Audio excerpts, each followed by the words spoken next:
இன்றைக்கி என்ன சாப்பாடுன்னு பார்ப்போம். காலையில் தயிர் சாதம், உருளைக்கிழங்கு, கீரை, நேற்று வச்சு புளிக்குழம்பு தொட்டுக்கிட்டு முடிஞ்சிடுச்சு. நாங்கள் ஊருக்கு போயிட்டு வந்தப்போ வர வழியில் அணக்கரை இருக்குது. அந்த அணக்கரை ஃப்ரெஷ் மீன், புது மீன் சூப்பராக இருக்குன்னு சொல்லுவாங்க. அங்கே மீனும் இறாலும் கிடச்சிது. இறால் போட்டு கொஞ்சம் குழம்பு வச்சோம். அந்த பெரிய பெரிய இறால் சூப்பராக இருக்குது.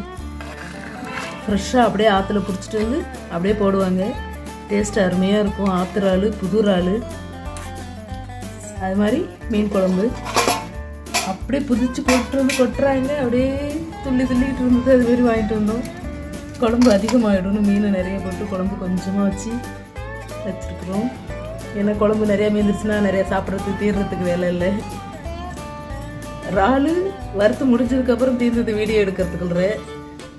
வறுத்த மீன் வறுத்துக்கிட்டே இருக்கிறப்பவே காலி ஆயிடுச்சு. மீதி இருக்கிறது மதிய சாதம். அதே மாதிரி ஃப்ரெஷ்ஷாக இழந்தப்படம் அங்கே வர்ற வழியில் இருந்தது. ஒரு படி வாங்கிட்டு வந்தோம். ஏன்னா இங்கெல்லாம் கொஞ்சம் தவண்டு போய் பழைய பழமாக கிடைக்குதா, அங்கே நல்லா புதுசாக இருந்ததுன்னு அது ஒரு படி வாங்கிட்டு வந்தோம். இதுதான் இன்றைக்கி சாப்பாடு. கிராமத்து கிச்சன் கொஞ்சம் காலுக்கு மேட்லாம் போடுறத விட சாக்குன்னு சொல்லுவாங்க, சணல் சாக்கு. அது காலுக்கு நல்லாயிருக்கும். அதுவும் அக்கம் பக்கம் பக்கத்தில் இருக்குது. நான் இன்னும் எல்லாமே டைனிங் டேபிளுக்கு கொண்டு போகலை. நல்லா இருந்தால் லைக் பண்ணுங்கள்.